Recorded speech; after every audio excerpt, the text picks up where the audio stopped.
Bonjour mes chers élèves, nous nous rencontrons encore pour une leçon en lecture compréhension, cours 6e année de l'enseignement fondamental.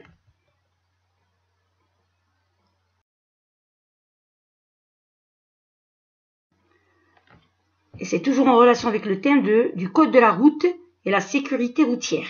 Les objectifs de la leçon, c'est de découvrir un type d'écrit, le texte injonctif ou prescriptif. Alors pour pouvoir le découvrir, déjà il faut donner une petite définition de ce que signifie un texte injonctif. Alors un texte injonctif est un type de texte qui nous donne des ordres, des conseils ou des interdictions. C'est-à-dire qu'il va nous ordonner de faire quelque chose, qui va nous conseiller de faire quelque chose, sinon qui va nous interdire de faire quelque chose. Ce genre de texte, on le retrouve dans les recettes de cuisine, dans les notices d'emploi et dans le règlement, par exemple, intérieur de l'école.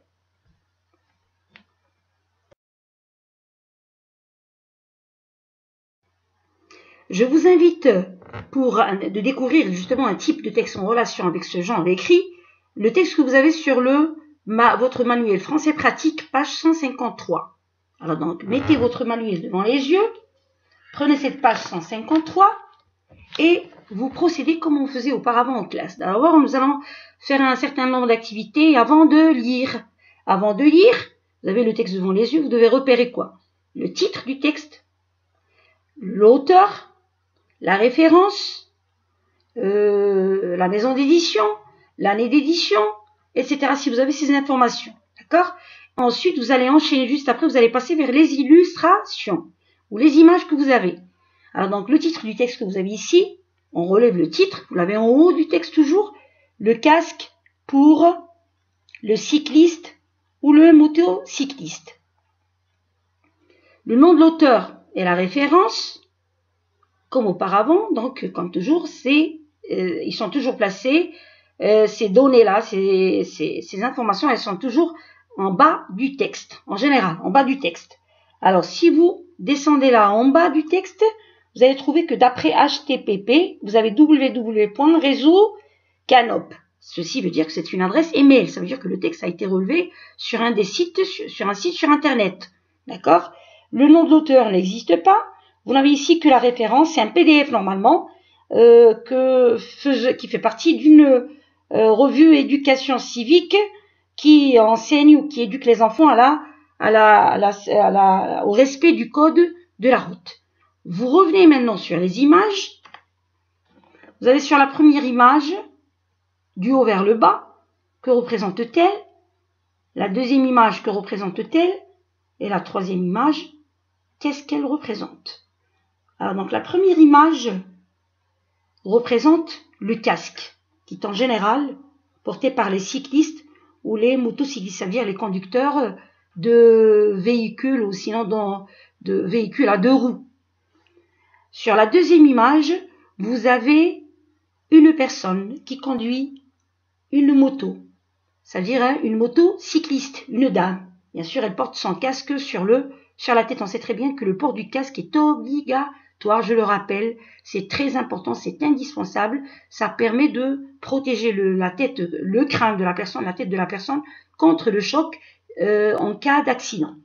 Alors donc, vous passez à la troisième image qui représente cette fois-ci une personne qui conduit un vélo ou une bicyclette. C'est un cycliste.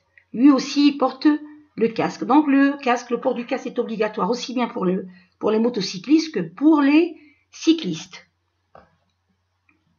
Alors maintenant, nous allons essayer. Vous allez prendre votre crayon, vous allez passer sur la page 154. Alors, sur la page, plutôt 150, oui, justement, sur la page 154, pour la petite faute en haut, c'est sur la page 154. Vous avez donc un nombre de questions auxquelles vous allez répondre avant de lire. Donc déjà, quand vous repérez les premières données sur le texte avant de lire, et vous avez un nombre de questions encore que vous allez répondre après avoir effectué une lecture silencieuse. Alors donc la première lecture, plutôt cette étape avant de lire, on vous demande de faire quoi dans la première question? On vous demande que représentent les trois images, comme on vient de le dire. Donc la première image représente le casque, qui est un objet qui est très important qui permet de protéger la personne et qu'elle reste en sécurité quand elle conduit une bicyclette, sinon une moto. Vous avez encore la deuxième image qui représente une motocycliste et la troisième un cycliste. Dans la deuxième question, on vous demande de dire à qui s'adresse le texte. Déjà dans le titre, vous avez le casque pour le cycliste et le motocycliste, ou le motocycliste. Ça veut dire qu'ici, déjà par le biais du titre du texte, on peut déjà, c'est-à-dire on peut deviner que le texte s'adresse aux motocyclistes et aux cyclistes. Vous avez, troisième question, on vous demande de faire quoi? Dans quel but ce texte a été écrit? Donc il a été écrit justement pour parler de l'obligation du port du casque. Du port du casque, ça veut dire que le port du casque est indispensable. Alors, après avoir maintenant effectué une lecture silencieuse, vous allez repérer les données suivantes. C'est-à-dire, vous allez pouvoir répondre aux questions suivantes. Donc, lecture silencieuse. Ensuite, on commence à répondre à ces questions. Première question. Est-ce que le texte est destiné aux automobilistes, aux piétons ou aux cyclistes et motocyclistes? Alors, je vous ai dit que si vous lisez, déjà par le titre, c'est cyclistes et motocyclistes. Si vous lisez votre texte, vous allez voir qu'on parle de la nécessité du port du casque, du choix du casque, de l'utilisation aussi, comment utiliser sans casque, etc. Donc, il s'adresse automatiquement. C'est un texte qui s'adresse aux cyclistes et aux motocyclistes. Deuxième question. Le texte. Ce texte-là, est-ce qu'il raconte? Est-ce qu'il décrit? Ou est-ce qu'il donne des conseils et des recommandations? Alors, pour pouvoir répondre à cette question, vous allez prendre les petits paragraphes qui sont couronnés d'intertitres. Vous avez ici 4 intertitres dans votre texte. Vous avez un petit 1, 2, 3 et 4. Un premier intertitre qui s'intitule « Un casque pour le pourquoi faire ». Un deuxième intertitre « Comment le choisir ». Troisième « Quand faut-il le changer ». Troisième intertitre « Comment l'utiliser ». Alors, si vous prenez par exemple la deuxième rubrique, comment le choisir? Vous allez voir, je vais lire cette phrase. Recherchez d'abord un casque conforme aux normes de sécurité. Ma phrase commence par le verbe rechercher. Alors ici, le verbe rechercher est conjugué à l'impératif présent, à la deuxième personne du pluriel. Et qui dit impératif, on a vu déjà que le temps de l'impératif est un temps qui exprime quoi? L'ordre, le conseil ou l'interdiction. Puisque ici, dans ce texte, on s'adresse aux motocyclistes et aux cyclistes et on leur donne, ce n'est pas un ordre qu'on leur donne, c'est un conseil qu'on leur donne. Vous avez ici le temps de l'impératif, donc qui exprime le temps, qui exprime plutôt le conseil. Donc vous êtes en présence d'un texte dans lequel on conseille plutôt aux cyclistes et aux motocyclistes de porter leur casque. On peut choisir encore une autre phrase, essayez-le. Ensuite, vous avez le verbe essayer encore à la deuxième personne du pluriel. Vous avez encore, assurez-vous que le casque s'enlève sans trop d'efforts. Vous avez assurez-vous, le verbe s'assurer, hein, assurez-vous, le verbe s'assurer, un impératif à la deuxième personne du pluriel. Vous avez encore changez-le régulièrement. Ici donc l'auteur s'adresse à qui? Il s'adresse aux motocyclistes et aux cyclistes et il leur demande de faire quoi? De changer tout le temps leur casque, bien sûr à raison d'une fois par 5 années. D'accord? Pourquoi? Parce qu'il y a une détérioration du matériau de construction, etc. Il faut lire, je vous ai dit, qu'il faut faire vraiment une lecture qui est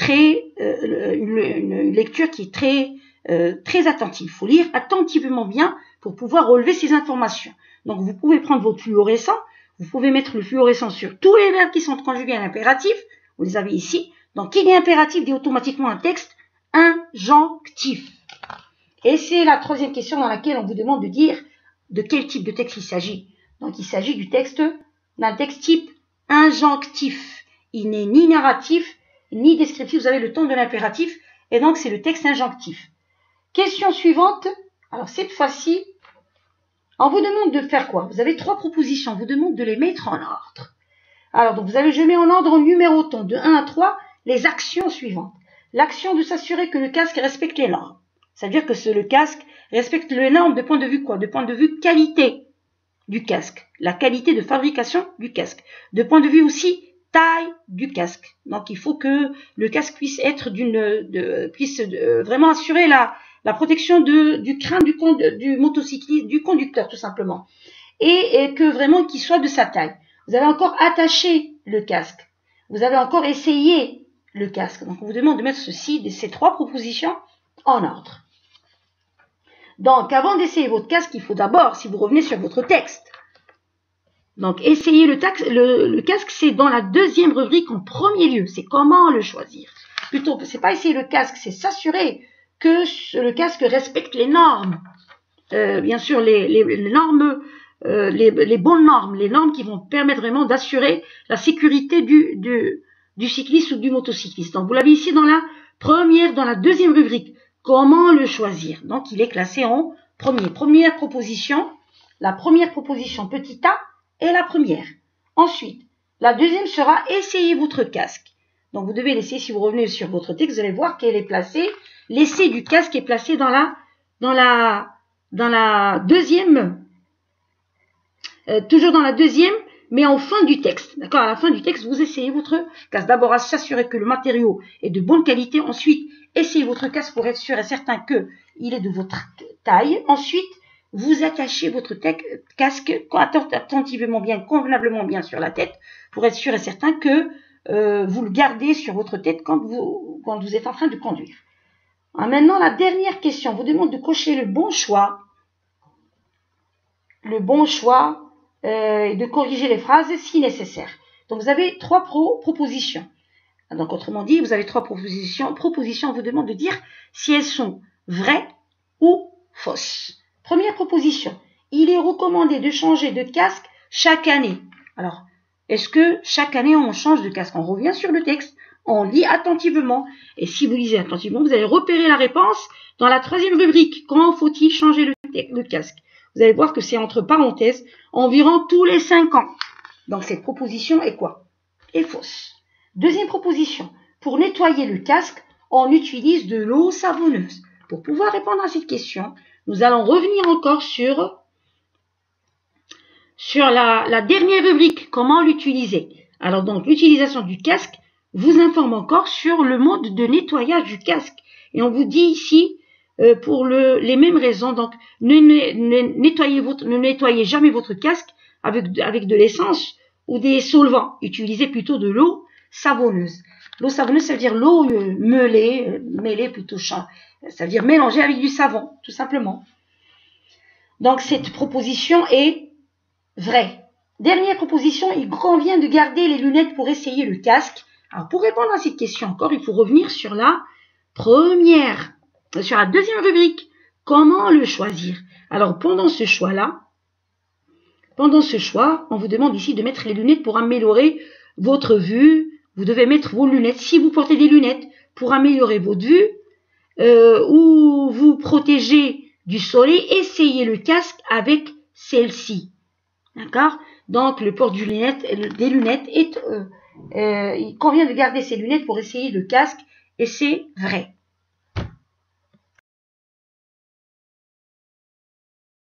On peut présenter ici un petit résumé du texte. Exemple de résumé, vous pouvez écrire un petit résumé, votre propre résumé du texte, bien sûr, après avoir lu, compris, etc.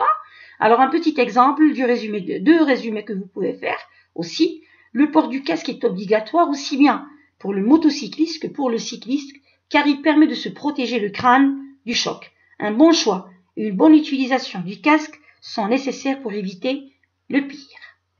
À bientôt.